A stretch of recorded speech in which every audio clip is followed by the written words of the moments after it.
One. Classic League Podcast time!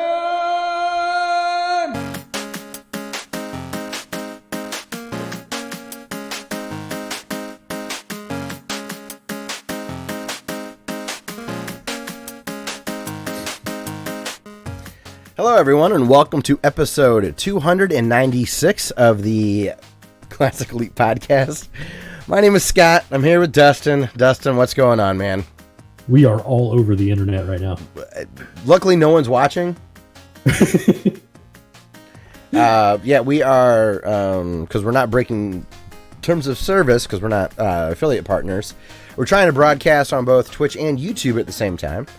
So we're going to see how that goes. And a chat over on YouTube is making fun of us because they've been suffering through our troubleshooting live on air. So, yeah, man. What was that? They're the real all-stars. Yes, they are. We do not deserve them, that's for sure. Right. So, yeah, man. It is time for another week of a video game podcast. Before we talk about gaming news and what we've been playing, how's the week been? Pretty good. Yeah? I thought all day today that it was Thursday. Oh, brutal. Yeah. Today was one of those days where if I didn't have bad luck, I'd have no luck at all.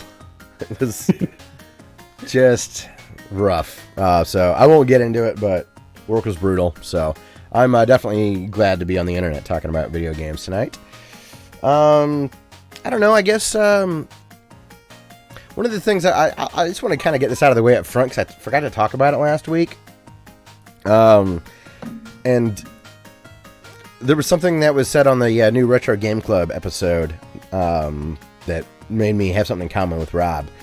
I finally got around to digging into Game Center CX, which I really, really enjoy Game Center CX. Found a Reddit thread to acquire all the episodes so I can watch them. And the only problem with Game Center CX is to my knowledge, there's only a few episodes of Retro Game Master where they have like an English dub. Mm-hmm. It's not all of them, right? Correct. Okay. I can't listen to it in the background. I can't listen to it falling asleep. If I'm not reading the subtitles, I have no idea what's going on. It's the perfect let's go to sleep kind of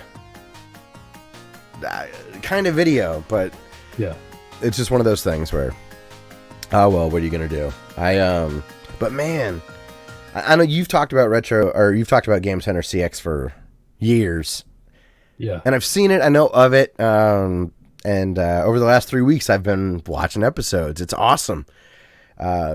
Mario 64 was really fun. He did Contra, I think. There's some Donkey Kong stuff. I don't know. It's just been... It's really good. They play really brutally hard games. Ninja Gaiden was one of them. My favorite, whenever you would die by a bird, he'd be like, Tori! Yeah. I don't like the Akihabara scenes where they like go out like showing game stores and stuff. I used to skip those too, but they grew on me. Oh, really? Okay, maybe I'll have to not skip them because I have 18 seasons on my computer. I really enjoy the Castlevania 3, Akimaju Densetsu. Yeah, it's awesome. It's a really cool, really, really good show. Yeah. I haven't played a lot of video games since the last episode, so I wanted to not forget to talk about that. When we get to what else I've been doing, my mind's been blown with something on the internet. I talked about it on Twitter a little bit, but oh my gosh, I cannot wait to get to that. But yeah, Game Center CX, man, is excellent, and I really wish that there was just hundreds of episodes with the Retro Game Master. I really like the English dub of the narrator guy. I think he does a really good job too. Yeah, I remember wishing that would get picked up, but there was no market for it. Yeah, I totally get it. It's definitely got that kind of bootstraps indie sort of a presentation, but it's my understanding it was really popular in Japan. Oh yeah, it's super popular in Japan. He's a super celebrity in a way. Yeah, like, I think he was a celebrity beforehand, and it's okay, even more so now. Gotcha. Yeah, He was like one of those weird comedy duos that Japan has. Okay, well, yeah, there you go. The more you know, right? Right. So also, by the way, as a side note, have you tried this Gatorade Zero before? Mm-mm. It's like 95% of the way to tasting like the regular OG Gatorade. Cool. Have you tried the Gatorade G2? I think so. Yeah. It tastes like cough medicine to me. It's super diety. You know, It's got that aspartame or whatever taste to it. But it's Gatorade Zero, man. Can't get enough of it. So yeah. Well, I guess, do we have any announcements this week, man, before we, Oh, well, the only reason I mentioned Retro Game Club was because Rob was watching like a documentary about Sega or something like that on YouTube, and it was subtitles only. And he had mentioned he wanted it for background music or background noise because he was interested in the subject matter. And I'm like, dude, I totally know exactly what we're talking about. I would love to fall asleep watching Game Center CX, but the second I'm not looking at the screen, I have no idea what's going on. So it's right. It's just gibberish to me. So, yeah, let's see. Ether says, is this Gatorade Zero like new Coke? No, it's like Coke Zero. Like how that's pretty close to regular Coke. It's closer to regular than it is to like a diety, like Diet Coke or whatever, as far as the flavor profile. I don't know. I like it a lot. It's excellent if you're looking for a zero sugar. Gatorade's probably my favorite drink, and but sometimes it gives me heartburn, like all that sugar. Yeah, like it just does not sit right in my stomach. So this is way better. Vepper, what's up, man? How you doing? What's up, dude? So yeah, okay. I guess let's talk about some video games, man. Let's do it. Now that the entire lineup for the Turbograf X16 has been revealed, I have one question for you, and then I kind of want to dig into your opinions a bit. But, did my internet just go down? Because our show notes just disappeared. It said, "Oh snap!" It's back. I hit refresh. I thought, "Oh crap!" After all of that, the internet shits the bed for us. No, but are you generally I don't know, not you see the full lineup without getting into some of the obvious quirks and complaints or whatnot. You happy with the lineup that you'll be able to read? Yeah. No, Tecmo Bowl. Yeah, Bithead 1000's not happy with. Did you see his video? He loses his shit. He's so pissed about this lineup. In a very entertaining way. I really, really enjoy Bithead 1000. Oh, which Dumaz mentioned that he suggested Bithead 1000 as a YouTube channel of the week for us. I figured we talk about him so much already. If you've listened to the show for the last several months and you haven't checked out Bithead 1000, do that.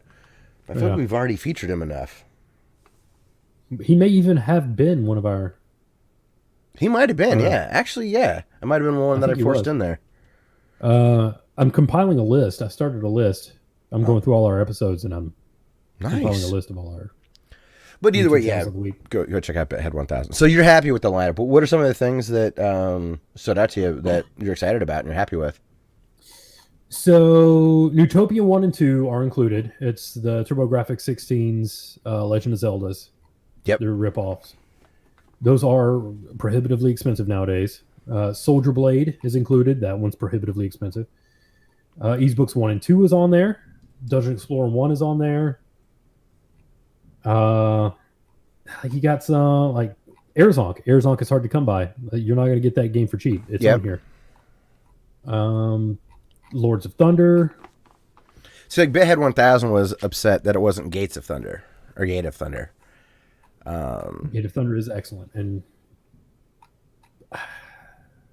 they're both side-scrolling shooters, though. Like, I guess the question I really want to ask you, Dustin, is the Snatcher is like the biggest tease in the world. It's so close, but so far away. Yeah. Yeah, they do have the Japanese version of Snatcher on here, which I think is like an SD remake. I think. I don't know. What do you mean by SD? Like it's the super deformed, like RPG style, or maybe that's on a different system. I can't remember what the Turbo Duo version of Snatcher looks like. Yeah, I was about to ask if you knew what the difference was. Is it really similar to the Sega CD version that we have, or maybe? I'd have to actually look into it. I had no idea. So many different versions. I had no idea it was on TurboGrafx in any capacity. Yeah. So Ninja Gaiden's on here. It's the Japanese version. Of course, Rondo of Blood's on here. Sapphire, which is a shoot 'em up. It's really hard to come by. Salamander is supposed to be really good, especially if you like Life Force. Yeah, Nakamura, which is actually one of the arcade releases. Okay. Nakamura being Ghouls and Ghosts. Oh, okay. I almost bought that. There was a TurboGrafx arcade unit with Dai Nakamura for like $300, and I was like this close to buying it. I was like, nah, better not. And I skipped on it. I will never find that price again. No, you won't. But you didn't have to move it. That's true. And I didn't have to explain it to Kim. Yeah.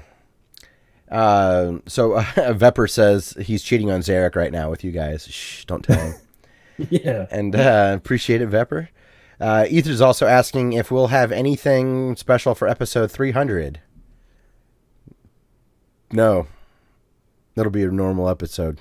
Scott's going to play the guitar, and I'm going to sing... what did we decide on? The Metal from Tenacious D. Yes, there you go. No, I don't know. Did we joke about that? No, we didn't. Okay, thank I God. just came up with that on top of my head. God gave rock and roll to us or something like that. It's a beatbox contest. There we go. No, probably not. I would love to, Ether, but I'm too damn busy. There's no way we'll be lucky to just do a normal episode. So, well, I would like to. Maybe we'll do something when we hit 10 years. We totally blew past our 9-year anniversary, and oh, geez, I didn't even realize it. We started in May, so that means you've been here for like 7 years. We've been doing this together, you and I. Yeah, I think so. Yeah, crazy, long time. So for 300, we'll let Solly and Simon take over. Oh, there you go. Critical Failure had his boy on for a little bit. How old's his kid now? Like 8 or 9 or something. Wow. Oh, wow. He's older than Solly. Okay. Yeah. I think he's got one on the way, he said. Like, cool. I'll have 3. So, yeah. I bet Hugh's kids are in high school. Like, it's wild. Like, we've been doing this for long enough that kids are, like, big now. Yeah. So, yeah. Unfortunately, no. Probably nothing. It's a nice round number. It would be great to get a guest or something. Maybe that'd be a good time to get the Retro Game Club guys on or something. Have a little guest spot. That'd be fun. Oh, yeah. Yeah, I would... If my personal life could ever slow down a little bit, I would love to get back to having guests back on the show. I really enjoy doing that. Having different game developers and gaming journalists and other personalities that we like on YouTube. I really, really enjoyed that stuff. So I'd love to get back to it, but it takes so much coordination and effort, and I just don't have the time. I have too many other projects right now, which sucks. Either says, hey, Dustin, if this goes on long enough, would you pass this on to your kid? Sure. That'd be cool. Yeah, that would be a dream come true if there was like... There'd be no way he'd put up with it. It's true labor of love. Yeah. That would be fun, though, if join the family business. Yeah. Scott Johnson from Frog Pants, his co-host Brian Ibbett, his son's gotten into podcasting. He's like 18 now. And it's because his dad's been making a living podcasting for a good long time. So you never know. Like, maybe he'll get the itch and find some buddies and figure out how to do Twitch appropriately. We haven't cracked that nut. So, yeah, I would think that would be really super cool. If we're like, pass the torch. Yeah, absolutely. It would make you feel old. Dude, I already feel old. Yeah. Brandon Jones just had a baby over at Easy Allies, and someone asked him a question that I'd asked you a long time ago. Like, isn't it weird that if he ever wants to, he's going to be able to go back and have hundreds of hours of content that he can like watch and listen to his dad give opinions and like not be unchecked or unhinged, but you know what I mean? Like unfiltered. That he actually has access to a glimpse of you in your natural state or whatever, which is kind of cool. Yeah, which I think it's really fun. So yeah, okay. So the Turbograf X16. What about a game that I saw that upset Happy Console Gamer and Bithead 1000 was lack of Legendary Axe or Legendary Axe 2. Yeah. Are they really good? It does. I'll be honest, man. The clips they showed doesn't look that great. Is it fun? I've never played number 2, but Legendary Axe 1 is great. Okay. It's like a super competent, great music, 2D platformer, really cool visuals. I just really didn't cool like mechanic. I didn't like the sprite. That was it. I just didn't. He kind of looked like a wonky Samus from the NES version. Okay. Wonky Samus. Or like my, NES tribute band. Yes, I was gonna say there you go. Or kind of like the Lester, the lazy Lester guy, the loser Lester. Unlikely? Yeah, it's kind of got like that outlet or flashback kind of animation style. I don't know. There was something like lanky about the sprite in Legendary Axe that I was like, I don't like the way that looks. But I didn't play it, so it's not fair. I mean, you mentioned a lot of games that are hard to come by. Yeah. What do you think the odds are going to be of this scarcity? Will this be closer to like like a shit show PlayStation 1 classic? It's finally down to $20. Will it be closer to that, or will it closer to be an NES classic where it's just tough to get if you didn't get one of the pre-orders? Probably, I don't know. I think probably the NES classic. I don't think that'll be the clamoring for it, but I do think it'll be more difficult to obtain like that. Yeah. Just because, like, I don't think there are a million TurboGrafx fans, but there are a lot of collectors that just want to own crap and throw it on their shelves. It is neat looking. Did you know which? I'm assuming you're not getting one, but if you were, would you get the? Because isn't there like a white PC Engine square one? Mm-hmm. Then like the gray PC Engine style gray box one, and then the kind of long hot dog bun style one that we got here in the States, the TurboGrafx. Yeah. Which of those three styles would you pick?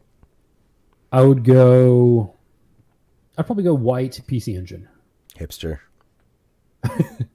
I would go straight the American one. That's one I would pick because that's the one I wanted as a kid. That was the one that was in the ads that I wanted. I have one of those upstairs. You have one, so yeah, you've got that checked off.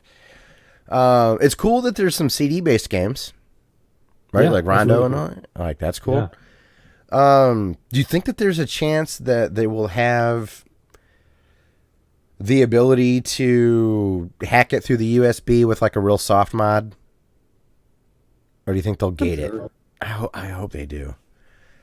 My dream scenario is to have it come down to flop and be $20, $25, and then I can buy one to hack.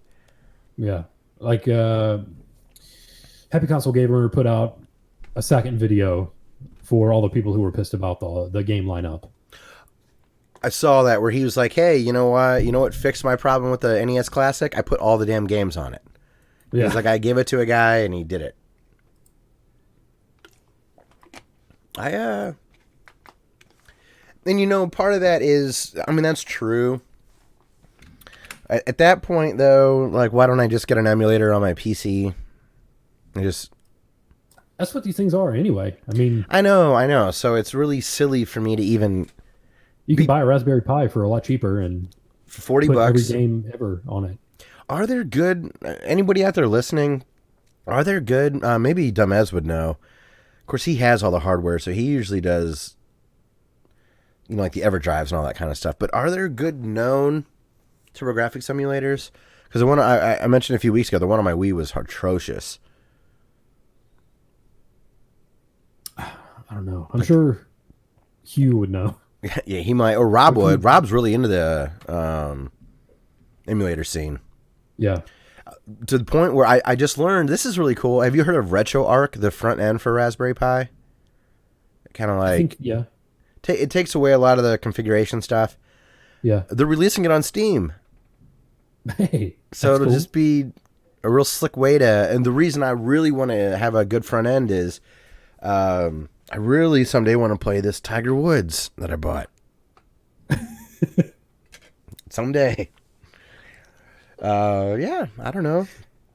I guess I'm not really tempted. It's very unlikely I'll get it unless there's one that's just super. I didn't end up with the NES or SNES Classic because my scenario never came true. I never walked by one at the store. I said I would throw it in the cart if I walked by one, but I never go into the electronics sections of the grocery stores that I go to, like the Walmart or Meijer or whatever. So it was never just on an end cap. I never walked by one, threw it in the cart. Yeah. And I don't have regret. Again, I have amazing emulator boxes. My Wii, the Wii plays the game so good. Yeah. It does. And hell, I've bought so many of these other ROMs too, other places, from like the Konami collection and all that kind of stuff. Yeah. I got Dracula X I bought, so I have a great copy of Zarek helped me get that save state for. So I've got Rondo, a great version of it, good port. Yeah. I think it's neat. I know it's clearly like a cash grab from Konami, but it's so weird that Konami put it out. It's weird. It is. I don't know. Are they starting? Is pachinko waning? Because video games are really getting into the gambling hardcore, right? So,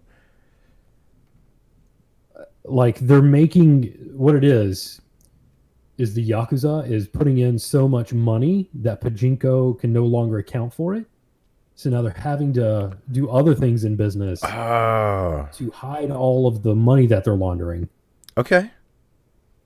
So they're like, hey, Hudson, let's put out this system. It's like, okay. Yeah, there's an adventured island that I was not aware of that's going to be on this thing. That seemed pretty cool. It's now I heard people complaining. It's disappointing about the Snatcher port. Is there an English translation? I mean, I'm sure on like fan sites somewhere. Yeah. But if there's not, then it's not that weird. It is kind of cool that they put both Japanese and North American versions of Ys on there. Yeah, that's cool. I don't know why you play it. Ys? In Japanese. Oh, in Japanese. Oh, yeah. I was going to say, I thought you really liked Ys, man. Yeah. Like, this is coming out of nowhere. Like, we got to go back a year, man. You were gushing about that game. What do you... Yeah, it's... You definitely are much more... like, just calm about it all, or... I don't know. You weren't going to get that excited anyways, because you have the real stuff. Yeah. It's cool. It, like, for other people to get that, because I was like one of the 5 people in the United States that had a TurboGrafx growing up. Yeah, right. So I played Legendary Axe when it was new. So I'm excited to see streams of TurboGraf X16 games today for new people to see. It'll be on Twitch. For other people to get to play it. That's awesome. I love it. Yeah. Especially since it's a physical thing that people can hold in their hands. I'm all for that. I do understand. It seems like Bithead 1000 is a little disappointed in the number of shooters because it's such a shooter machine. You know, it's just got amazing games on it. So, yeah, I don't know. I can see why people would be disappointed, but I think it's cool. It's going to exist. I just hope it's easy to hack and mod for people. Yeah. And get the North American one. That's definitely the coolest. It's the most, like, rad. I don't know. I like it. So, next up, you have an article here from Inverse.com. There's a PS5 patent detailing a new VR set from PlayStation with a $250 price tag. This is incredible if this is all. Yeah. $250 price tag, 2560 by 1440 resolution with 120 hertz refresh rate and 220 degree field of view, which is excellent, and eye tracking. With I think the article said 5 or so hours of battery life. Yep. Okay. And another source, not this article, said it may be wireless. Well, why else would they include battery life? Yeah. I just assumed it was wireless because it mentioned battery life. Yeah, but I mean, there's no battery life if it's wired. Yeah. Right? That makes sense. Yeah. So. True that. If we use deductive reasoning, go back to 3rd grade. Hell, at a price point like that, man, that's super exciting. Yeah. It means that they've sold enough that maybe cost of goods are coming down. That resolution, though, because didn't this speculate that maybe it would come out at the end of next year? So it'd be almost a year and a half away, or maybe even in 2021. Yeah, something like that. By that time, that resolution might be lacking a bit. Yeah. Where it would still... That's a good point. Play third fiddle or whatever, but I could see Oculus and Vive being out there, 8,000 Ks per eye, where they're... I just, that's wild to me. Last year, having a graphics card that could run 1440 displays at 120 hertz, like, almost didn't exist. And here it is, $250. That's almost an impulse purchase. For your face. You know what I mean? $250 is like... Yeah. Whoa. And that's release. Like if, imagine a year later on Black Friday. Yeah. Then it absolutely is an impulse buy. $180. Like a little bit... Or 3 months later when somebody requests their purchase. Oh, yeah. So, very cool. I like that. You also found some more info. I guess we didn't really talk about this last week, but you had some new Switch Lite info. Yeah, this so it's not Switch Lite. It's just a new Switch model, like a base Switch model. Oh, I totally didn't. All right, I misread that. And it's just going to improve the battery life. They said right now, running Legend of Zelda Breath of the Wild is going to get you about 2.5 to 3 hours of gameplay. With the improved battery life, it'll get you about 5 hours. Oh, that's nice. Yeah. No resolution bumps or anything like that? Right. And this isn't like the Switch Pro, which everybody was talking about. Mm-hmm. So it's not like a new line. It's basically just a hardware revision. Yeah, like Super Nintendo, like I think I've got a 3-chip Super Nintendo. Eventually, in the same shell, there was a 1-chip one. Yeah, exactly. So that's cool. I wonder, NVIDIA had mentioned a different Tegra chip, or I heard someone talking about a different Tegra chip. Maybe that's all that this is a new chip that was cheaper for them to buy and just inherently has better battery life because of more efficient computing or something like that. Cool. Next up, so I am not familiar at all with Metal Wolf Chaos. If you've mentioned it on the show, I apologize. So you're gonna have to talk about why is Metal Wolf Chaos even in the show notes? I've not heard of anything about it until today. So this might be the most American game ever, and it was released on the original Xbox. It was a Japanese exclusive. Okay. You play as the President of the United States that pilots a mech that is kept underneath the White House. Okay, ears are perked up. I'm ready to go. And at the beginning of the game, terrorists or like the vice president like stages a military coup. I think it's the vice president stages a military coup, and you jump in your mech, and I'm you just taking start kicking ass. Okay, all right, I'm in. Now, did they do? You said the original Xbox. Yeah. So, is there any sort of cheeky likeness to George W., or is it like generic, like stone jaw American president? Yeah, Like just like generic white guy. okay, basically like a tough Mitt Romney looking type of person. Yeah, dude, this would be perfect for skins. Like oh yeah. You could be Bush, you could be Lincoln, you could be Obama. Like, yeah, dude. I want to be Taft. Who like in Garfield? Taft because he's all fat. That'd be awesome. Or the guy with the big chops? Like there's yeah. Oh man, I can't think of. You could be like Harrison, William Henry Harrison, and if you last longer than like 18 hours. Oh yeah. you have was it FDR that had polio? You get like wheels on your mech if you've got his skin. Yes. Clinton would have like a little smokestack coming out of the back, like a little cigar reference. Oh, that would be fun. Okay, yeah, you've totally sold me on this. This sounds great. This sounds like Bad Dudes, except it's just the president saving everybody. Exactly. Like, I'm in on that. That sounds fun. With a Gundam. Yeah, with a Gundam. You know what? That'd get me excited about politics. That would get me excited about politics again. If, like, you pick the president based on the Gundam that they've got. Yes. It would be... I would finally understand where NASCAR people are coming from.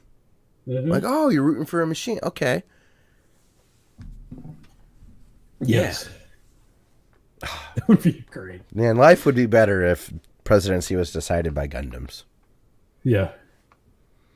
Oh, well. Uh-oh. What happened? The internet stopped. Yeah, it says, I'm going to refresh the stream. It says that we're not streaming. That's okay. We're recording, so I'm not worried about that. Anyway, the title of the article is GameStop was going to have physical copies. Okay. Available. It's $25 download, $29.99 physical copy. You can also, if you don't want to go to a brick and mortar store, you can get it through a website called Special Reserve Games. It sounds like a military branch or a beer. Special Reserve. Yes. There's an episode of Broken Pixels that used to come out on oneup.com way back in the day. They did an episode of Metal Wolf Chaos, and it's very much worth watching. Okay. Hey, you've got me. Is this available? Is already available for PS4 if I wanted to check it out? Not yet. I don't think so. Okay. I think pre-orders aren't up yet. That's cool. Yeah. Well, it looks like also digital only games, Dustin. Your confirmation bias is showing. It's hanging out there. And yeah, some people get a little too offended and take it out on people the wrong way. So what happened to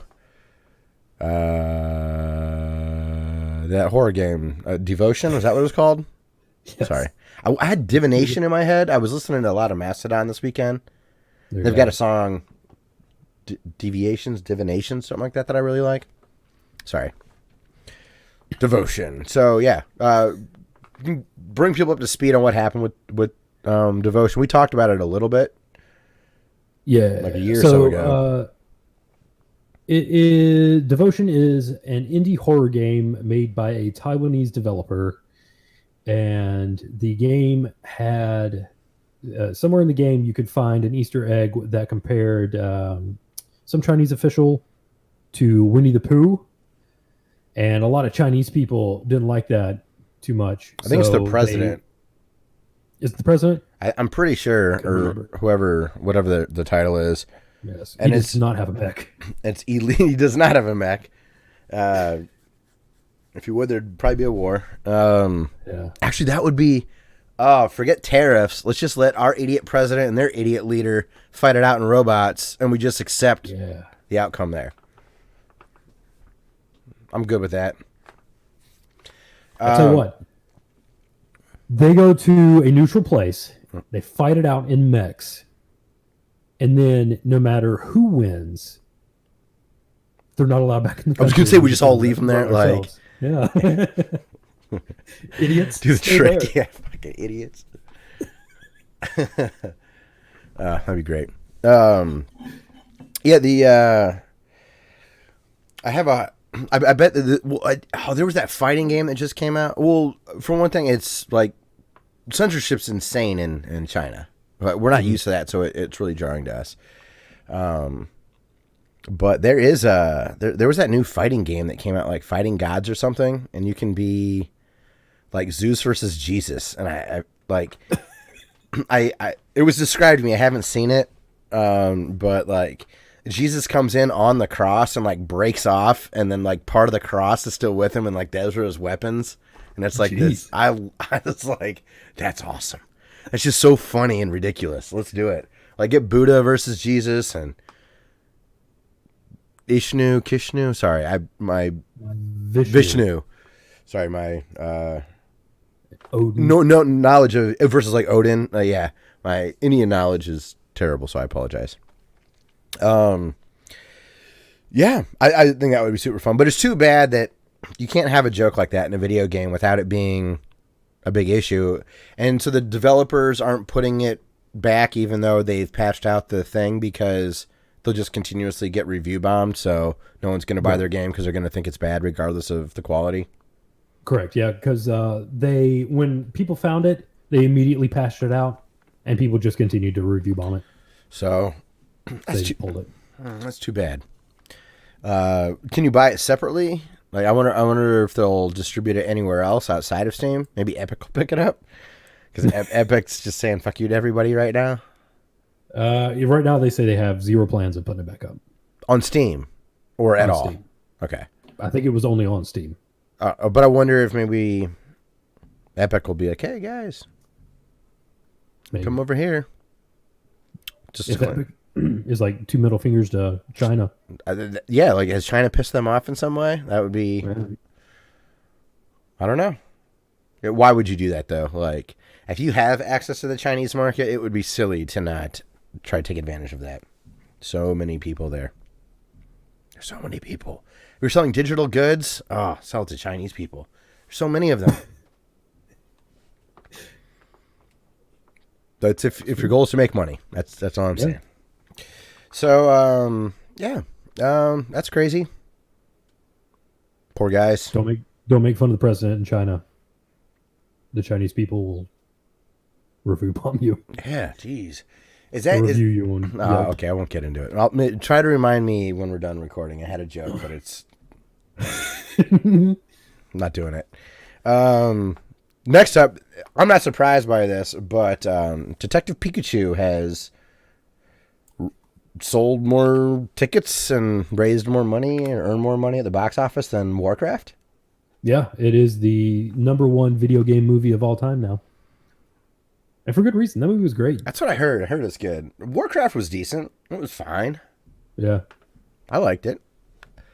Of course, I had zero expectations, so... And I not played Warcraft. I played a little bit of Warcraft 2, the demo disc. Mm-hmm. That was about it. Yeah, Detective Pikachu. That's cool. It's a lot of money. $480-some million at the box office. Jeez. Pokemon's for real, man. That's a cool...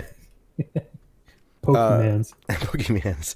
I am excited to for that to eventually come to a streaming service. I'd love to watch it without having to rent it. Yeah. And as I said before, it's Cyberpunk gateway.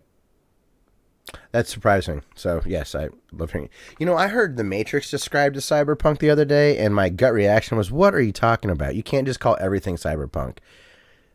And then I thought about it a little longer, and went, oh, wait a minute. No, actually, yeah, it absolutely is a cyberpunk movie. It didn't There's have a reason that people call Keanu Reeves Cyberpunk Jesus. Yeah. So, I was like, oh, I take it back. Just because I have to accept that just because it's not like Blade Runner adjacent doesn't mean it's not cyberpunk, you know? Right. I have such a narrow...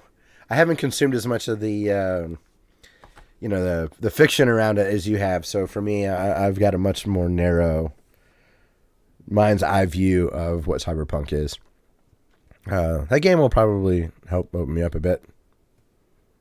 Yeah. It'll be exciting. It's not that far away, man. And that's supposed to come out at the end of this year or something? Is that right? No, that can't be right. I don't remember. Sometime next year. I was so excited about Keanu Reeves. Yeah. I can't believe a Keanu Reeves cameo is going to maybe get me to buy a video game. That's weird. But I like CD Projekt. I really liked the no-clip documentaries that Danny O'Dwyer did. Like, those were really, really good. There was a lot to like about The Witcher. So, yeah. Next up, you finally have some great news that a lot of people were speculating, but Streets of Rage 4 is going to have good music. Yes. Yuzo Koshiro confirmed. Also, there's going to be 3 others. Motohiro Kawashima, known for his work on Streets of Rage 2, 3, Shinobi 2, and Batman Returns. Yoko Shimomura. She has worked on Street Fighter 2, the Kingdom Hearts series, Super Mario RPG, Legend of Mana, and Parasite Eve. Parasite Eve's awesome. Wow. Great music. Hideki Naganuma. He worked on Jet Set Radio Future, Super Monkey Ball, Sega Rally 2, Ninja Gaiden, Captain Tsubasa. I don't know which Ninja Gaiden that is. Like the Xbox. Based on the other things that you mentioned around him, I'm guessing Xbox. Yeah.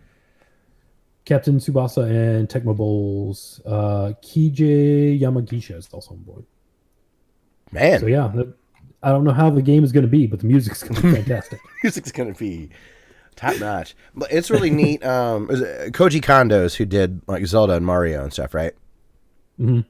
I don't think we talked about it, but he made new music for Mario Maker 2. Like they added some levels and themes that don't match with like the original Mario, for example. And he came up with new songs for it, which I thought was excellent. Cool. Yeah. Mario Maker 2 is really fantastic. Yeah. So, I mean, Dustin, I think that's it for the news this week. It's kind of short and sweet. We stretched it out, but a lot to talk about, a lot to pay attention to, lots of new and old stuff going on. You the generation's nice this week. Xbox, like OG, and TurboGrafx stuff, patents for next gen. Yeah. Very cool. Yeah. So, do you want to do a trivia or do you want to talk about YouTube? Let's do trivia. All right. Okay, it is time for a trivia, and if you're just listening for the first time, my mom, as a stocking stuffer, I think it was a stocking stuffer. No, I was just watching their house, and she had these out. But she bought me a pack of 50 trivia cards, video game trivia cards, and she said that this might be helpful for the podcast. She was correct. So every week I ask Dustin one of these questions, and we keep tabs to see how he's been doing. So Dustin, I think you're going to get this one. Okay. But it's also easy to maybe not get. So which character, in parentheses, who defeated Janken the Great in his 1986 debut appearance, was regarded as the unofficial mascot of Sega before Sonic the Hedgehog? Okay. Pretty sure it's Alex Kidd. It is Alex Kidd. Okay. Ladies and gentlemen, Dustin is right once again. I get Alex Kidd and Kid Chameleon mixed together. That's fair. Oh, and Kid Chameleon, I don't know if you're still subscribed to Cinemassacre, but Mike Matei and James Rolf just did a video playing Kid Chameleon. Ooh. All right. So it would be very easy because it could have been in your sub box this week. Yeah. So that could have easily been a slip up. But yeah, you're right. It was Alex Kidd, man. Very nice. I think I would have got that one. You are now 8 out of 12, man. You are hitting a 75% success rate, which is very impressive. I had you anything over 60%. The way this started, I was going to be impressed with. But you now have gotten 4 in a row correct. So, yeah. Nice work, man. I'm going for 46 straight. Well, that's definitely not going to happen now. It would have been neat, but you called yourself out, so. Right on the right. That's what I want. Right on the anniversary of Joe DiMaggio losing the hit streak. So you've on the day one streak ended, you've now doomed yours to not succeed. The only reason I remember that 56 is the number of games in a row that the MLB hit streak record is because Heinz 57 had a big campaign ready to go for number 57 streak for the record. Mm-hmm. And he failed right beforehand. And there was a lot of effort put into it by the Heinz company to have. It was going to be a big endorsement thing. They were going to really do it all up. Just didn't have it that day. It was crazy. Bummer. I learned about it in my marketing class. Like, don't get your hopes up. Like, things can turn on a dime for you. So, merchandise for people who lose presidential elections. Who, Heinz? Just like in general, like people who print out shirts and stuff. Okay. I thought you were making a John Kerry joke. No. I was like, damn. Because wasn't his wife like Hunt's or Heinz family or something? Like he somehow was involved in the ketchup empire. Yeah, you're right. So that's why I thought you were joking. And when you said almost president, he almost was president. So. Yeah. Cool. All right, man. Well, let's talk about YouTube. It is now time for Dustin to feature his YouTube channel of the week. YouTube channel of the week. Week.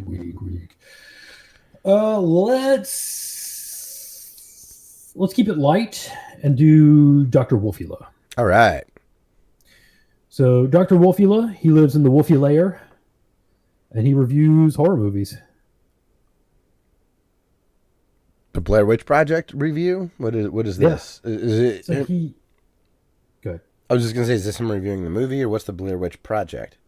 Yeah. He reviewed the very first one, the Blair Witch Project, from '99, but he did it recently because he was asking like, why do people hate it all of a sudden? Oh, there's a backlash against that movie? Apparently, yeah. I thought it was still a darling. Oh man, I love that movie. That movie's great. I gotta watch it again sometime. So what was his thought, other than he doesn't seem to think it should get any hate? He loves it. Yeah? He reviewed it. He went through why it still works and the history of the production and yeah. What else has Dr. Wolfula done that stood out to you? I love that name, Wolfula. Yeah, because I think it's it's Dr. Frankenstein, Wolfman, and Dracula mixed together. Oh, that makes sense. I don't want to try and bring it up. What else did he do? He reviewed all of the Friday the 13th movies. Oh, I really enjoy those. James Rolfe has done them, but I've watched others. I love hearing about horror movies way more than I like watching them. I can see that. I went back and watched some of the Friday the 13th movies. Well, I watched the fourth one with Corey Haim. Corey Feldman. That's my favorite one. Yeah, that one freaked me out as a kid. It's silly now, but at the time. Yeah, it's so weird watching it because I haven't seen that movie since I was a kid. So watching it now, I'm like, wow. He's so famous, huh? Corey Feldman shaving his head, it was the creepiest. That was the thing that messed me up about that movie. Yeah. Was a kid shaving his head. He was the best part of the movie. Oh, definitely, yeah. Like him going apeshit on Jason. Oh, at the end, yeah, where he's like hacking away. That was, yeah. Okay, so Dr. Wolfula, he's a funny reviewer. The jokes that he they're funny, But I think the thing that cracks me up the most is anytime he uses the word fuck. Just the way he says fucking or something like that, it cracks me up.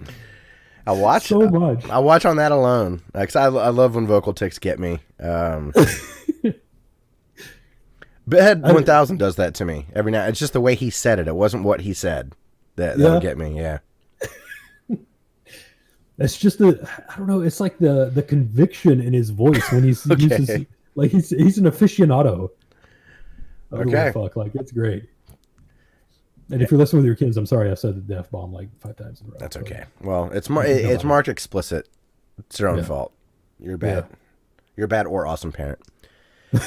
One of my favorite podcasts, I've mentioned it before, so my brother and me, and their intro is something like, this is not a podcast for babies. And we mention that only so that we can know, like, the cool babies that are out there. What's up, you cool babies? Like, so they lean into the joke. I totally butchered it, but I love that intro.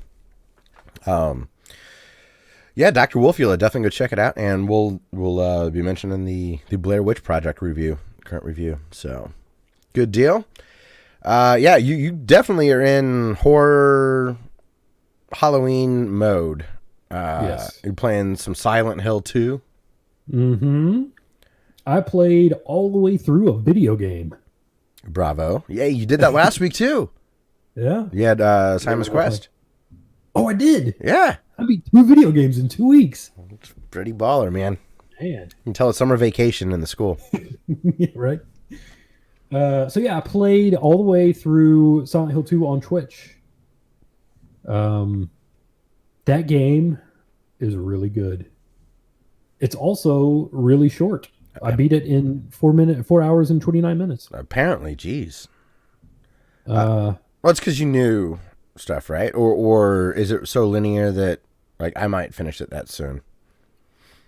I think that's a pretty good representation of someone unfamiliar with the game, because the Silent Hill games I haven't played repetitively. Oh, okay. Like, I don't know, like, I could probably close my eyes and guide you through the first Resident Evil. I could not do that with a Silent Hill game. How long to beat says 8 hours, so for PlayStation 2. Hey, look, not everyone's as good as games as you, so. Okay, so maybe I do have a lot of experience with the series in general. So I know, like, I go in a place, I get in a hallway, and you basically just start going to each door. And any door you can't go into is going to say the lock is broken. That you don't have to worry about that room for the rest of the game. You're good. Okay. Well, I mean, just to give you a general idea, though, there's been 9 speedruns submitted, and the average is 2 hours, but the fastest is 1 hour. Okay. So, like, that lines up. If you're familiar with the mechanics, and the slowest speedrun was 3 hours and 10 minutes. So you're still almost an hour and a half longer than that. Yeah. And a completionist rating, it says, is 14 hours to do it all. Okay. Oh, because it does have 4 different endings. So that makes Yeah. sense. And, well, it does have all styles 8.5 hours, which lines up more with what you're saying. If there's multiple playthroughs. So, yeah, not a long game. That's cool. But that game is great. I think it's actually... That might be a good survival horror gateway game. Oh, okay. Because I played it on normal fight. It has 2 difficulty settings. Fight, like the action difficulty, and the riddle difficulty. And I had them both on normal. Okay. And at the end of the game, I had a mountain of ammo and health kits. Like a mountain of them. So you don't have like the Resident Evil scarcity inventory. Right. Okay, cool. Your inventory is infinite. You can carry as many things as you want. You have melee and firearms, so you can do close up or far away if you want. And it's so great because that game is like 100% atmosphere and story, and you don't want to have to be worrying about items Cool. or item management. So the fact, like, I think I got hit by one boss. That's okay. Yeah. And you still enjoy it? Because sometimes, Yeah. I mean, that easy can. Yeah, because, oh my God. Okay, so to set this up, I'm playing this game. She took her best friend out for her birthday. And I was in the house by myself. All of the lights were out. I was playing it at night, which is the only reason it wouldn't matter if the lights were out if I was playing it during the day. And there was a thunderstorm happening. Oh, perfect. And I was playing this through my surround sound with my earbuds. And I was freaked out, man. Nice. Yes. Because, like, the storm was going on all around me, and I could hear it. Like, I would hear stuff in my kitchen, which was probably just wind and rain. But I was like, what the hell is that sound in my kitchen right now? Man, I was severely freaked out. It was great. No, I'll never say that. Oh, I was really freaked out. It was awesome. I'm just not cut like that. And okay, so I was playing the Xbox release of Silent Hill 2 Restless Dreams, which has some additional content. Okay. And I was playing it on my Xbox 360, and it was, I don't know if it's the Xbox version or the fact I was playing on my 360 is probably that, but it was glitchy. Oh, really? Yeah, it was a little glitchy. Like a few times, like one of the things that could have been kind of game breaking would have been there are marks on a wall that tell you how you need to do a clock. And when I went to look at the marks on the wall, it pulled up the clock face for some reason. Oh, so it like covered the markings? Right. So it pulled up like the wrong, whatever, like the wrong JPEG. Oh, weird. Okay. Yeah. So instead of the markings on the wall, it was the clock face of the clock that I had just tried to manipulate to open, but I couldn't open it because I forgot the markings. Yeah. So I went to look at the markings, and I got the and then they cover them up. instead. Oh, that sucks. But during this run, I was going through and taking notes and trying the riddles, but I would try it like once or twice, and I'd be like, "That's great," and I just look it up. Okay. I wasn't trying like super serious, like figure this riddle out. Yeah. I gave it like one or two good shots, and I was like, whatever, game facts. I'm sure that probably contributed to quick play time. Yeah, and growing up, one of my biggest fears was someone would find the notebook that I wrote down all of my Silent Hill notes, riddle notes I in. didn't think you were just a psychopath. Yes, I think I was either suicidal or just gonna go nuts and kill somebody. But yeah, Silent Hill 2. Hell yeah, nice. That game was great. So you beat a game. Was that all that you're able to do from a gaming perspective this last week? Pretty much. I also watched a bunch of videos on Silent Hill. Oh, nice. Like all throughout the series. Cool. Like Dina Natalie, she used to be on Blistered Thumbs, that guy with the glasses, Channel Awesome. Okay. Her YouTube channel is Cybercat, CYBORCAT. She's done a breakdown and analysis video on like several videos per game of like 1, 2, 3, 4 Shattered Memories and Downpour and Homecoming. Nice. And I watch those probably once every 8 months. Okay. Like not even once every year, like once every 8 months. I go through them. It's weird. Like I get a craving for certain YouTube videos. Oh yeah. You know, it's fun. Yeah, I was watching a YouTube video. There's this game channel Nerrel, Nerrrel. Okay. And he was doing these like awesome, like hyper technical videos about like the 3DS versions of Ocarina of Time and Majora's Mask, and he also does modding of the emulated ROM. So he's working really meticulously to like up-res HD textures of Ocarina of Time, so it plays like it does on the 64, but looks great. Whereas he like undid changes that they made for, like he was part of a project in Majora's Mask. There was this little line of code that changed the physics of the way that the Deku Link would hop around stuff. So it made hopping on the lily pads now a broken mechanic in the game on the 3DS version, where that was actually a fun thing to do on the 64 version. And they also changed the way the swimming worked. And so it's really technical about all of this. And he made this offhanded comment.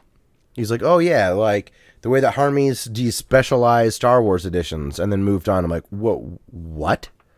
What is a Harmy's despecialized Star Wars? And it has got to be one of the coolest fucking things I've ever seen in my life, dude.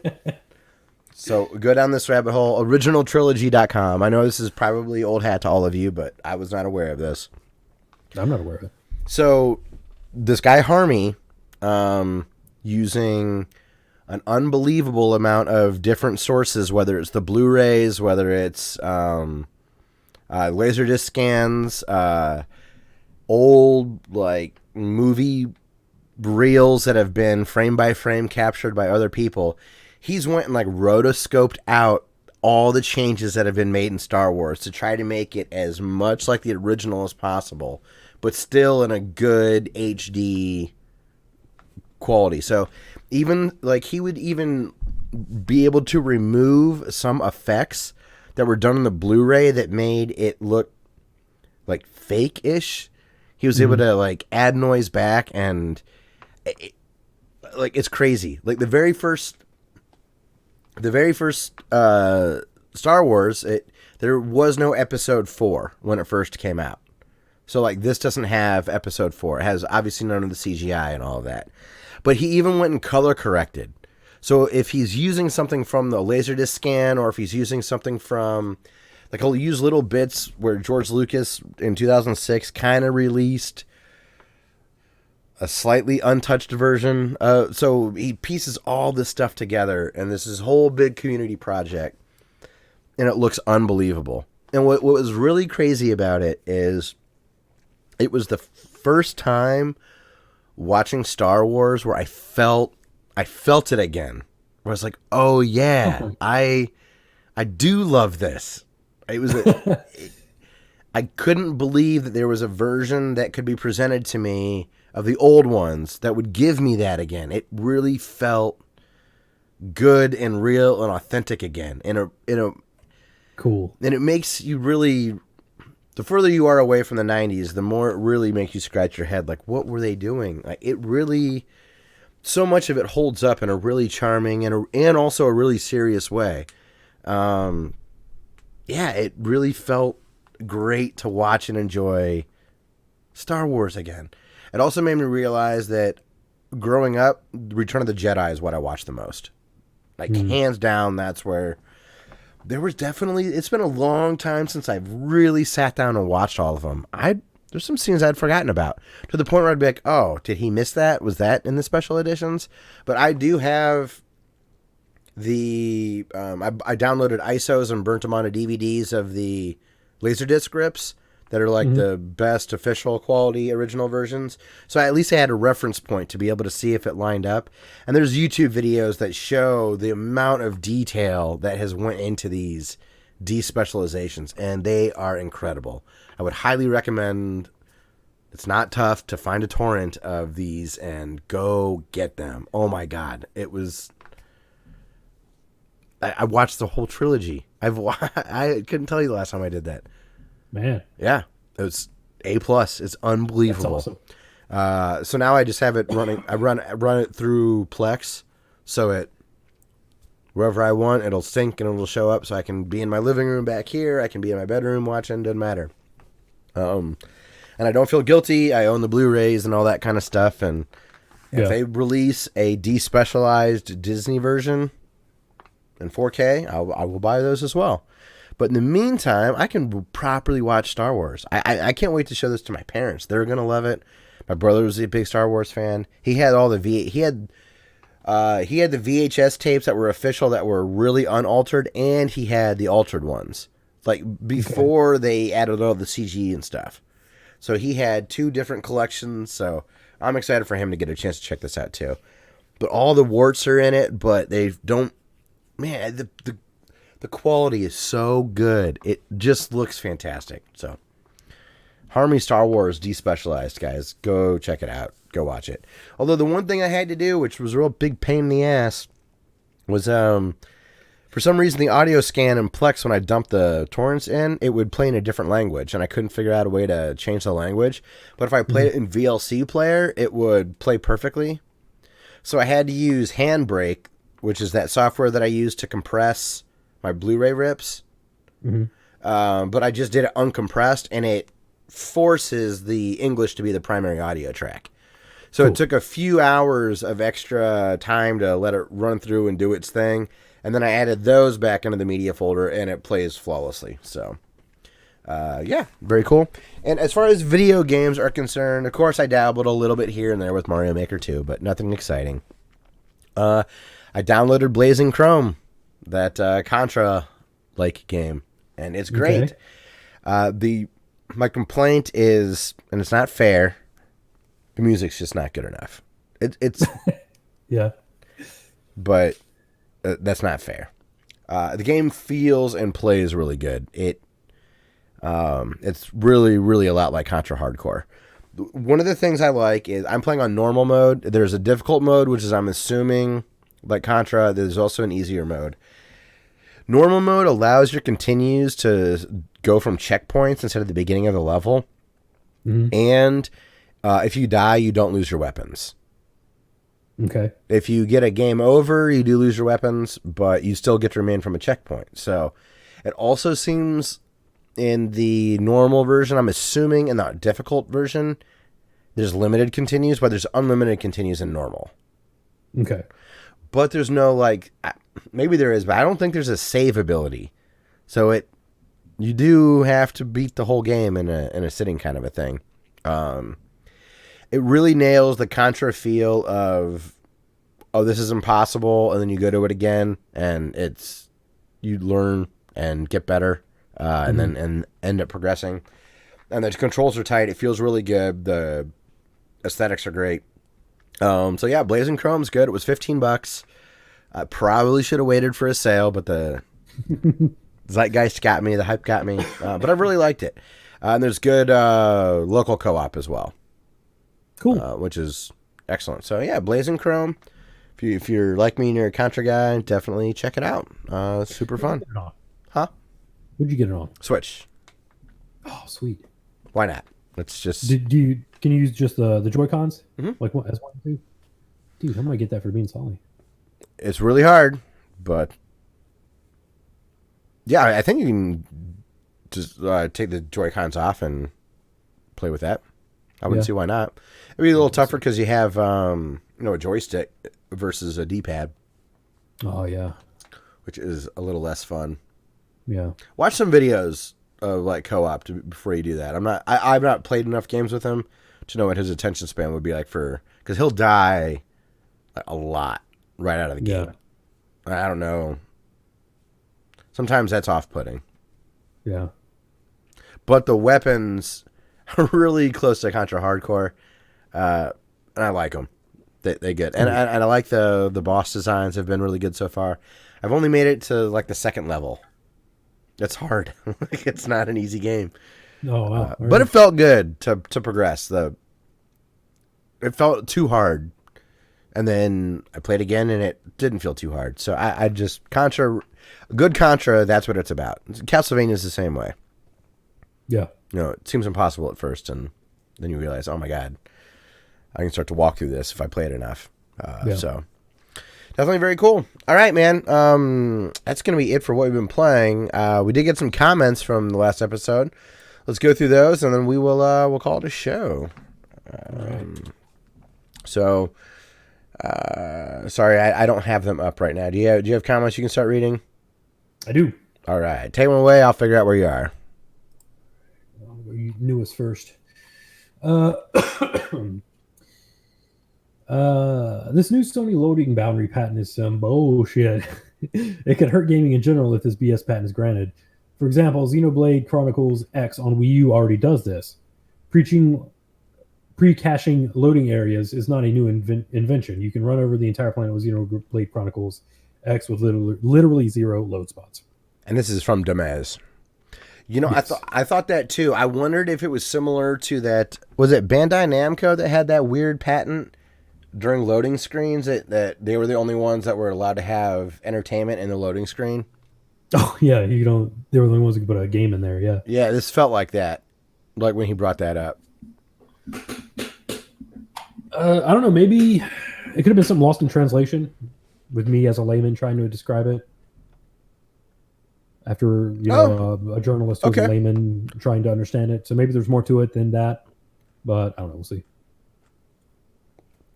Cool. Makes sense. He goes on to say something about American Pie. I'm going to skip. Oh yeah. He says I have a great Zelda 2 trivia question. Try to guess before you look it up. What is Error's partner's name? Not a clue. Bagu. Would you have known that? Oh, yeah. All right. Bravo. I've never beaten Zelda 2, and I've only gotten hooked on it one time in high school, so would never have known that. I think it's actually a mistranslation because it's supposed to be error and bug. It's like is it a romanization? Oh, that's funny. Yeah. Huh. I'm error. I am bug. That's cool. I thought of that Bloodstained fix too on my own, and I think if I recall correctly, I may have actually tweeted that to Joe as a suggestion. I definitely tweeted the idea to someone, and I do follow Joe. The reason it works is the save data does not care what game version you have. You can load a save from updated game back onto unupdated game, and offline PS4 it can't update. Interesting. He also goes on to say, Dumbass says, Scott, I don't believe you hated Sonic 4 Episode 2. I believe the first one was so bad you never tried to, but 2 is awesome. Totally different than shitty number 1. Huh. I feel like now I gotta load up my Xbox One and show the save data that shows I've played that.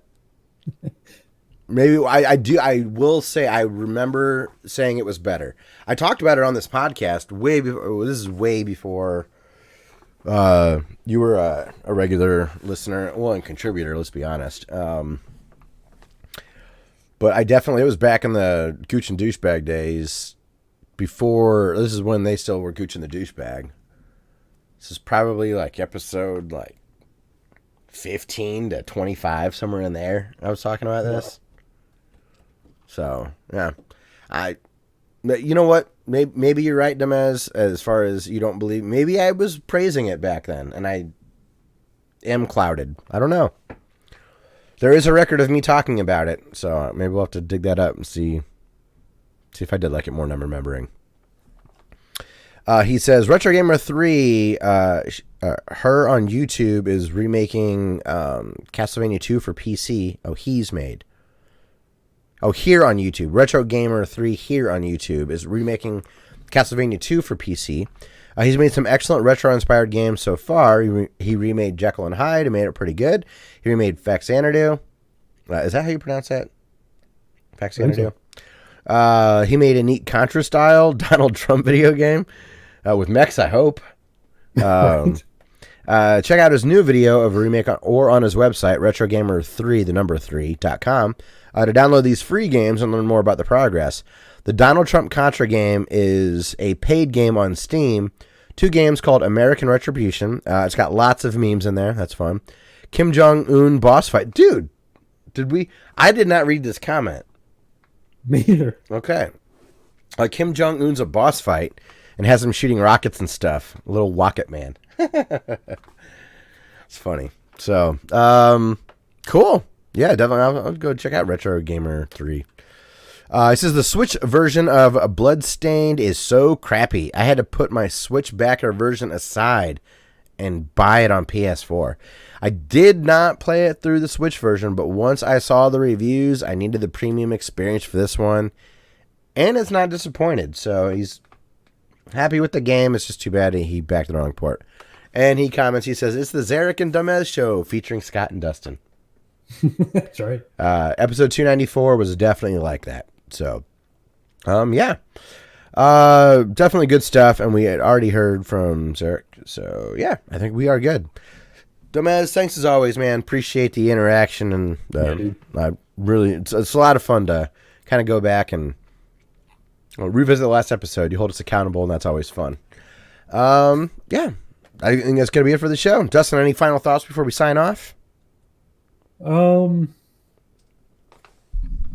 really want to play that Metal Wolf Chaos now.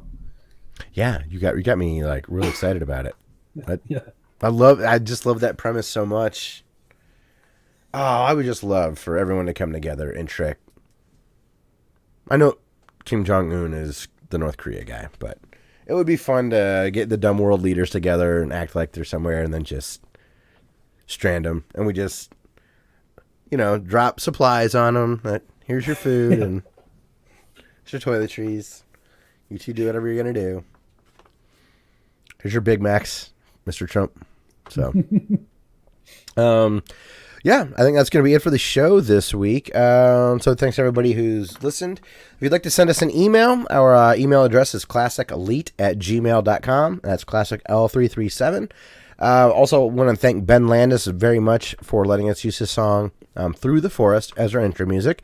Also shout out to Cubby for giving permission to use the song Tidal Force off his album Sleet. Great stuff.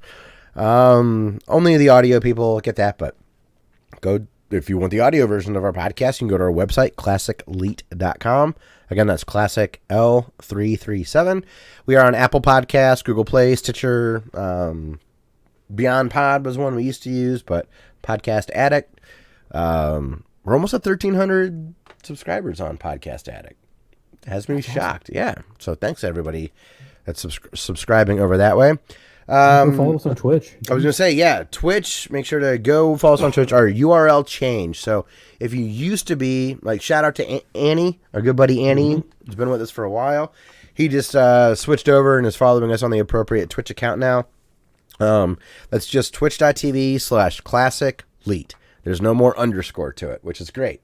So we'll have to, like, privatize or do the old one. We'll have to get rid of it so there's no confusion there. But yeah, also that's our handle everywhere on social media, at Classic Leet. So Twitter, Instagram, Facebook, YouTube, and SoundCloud. Those are on top of Twitch as well. But yeah, definitely hook us up over at Twitch. Check us out over there. Dustin's been streaming at least once a week, and we're broadcasting the podcast over there. So if we can get enough traction, they'll let us maybe earn a little bit of money that way, which would be great because we need some help with our yearly cost to host the podcast and keep the website up and all that kind of stuff. So if you enjoy our content, we appreciate any support that you're willing to give us. If you're on the free services, please give us a like or a review. We've got really nice reviews on iTunes or Apple Podcasts or whatever. So thanks to everybody who's given us those over the years. We also have Amazon affiliate links in our description. You guys know how those work. That's going to be it for the show. So yeah. I want to thank everybody very much for listening to episode 296 of the Classic Elite Podcast, and we'll see you next week for episode 297. Boosh. Alrighty. See you guys later. Shutting down the stream. Good night. Thanks for hanging out. Peace out, y'all.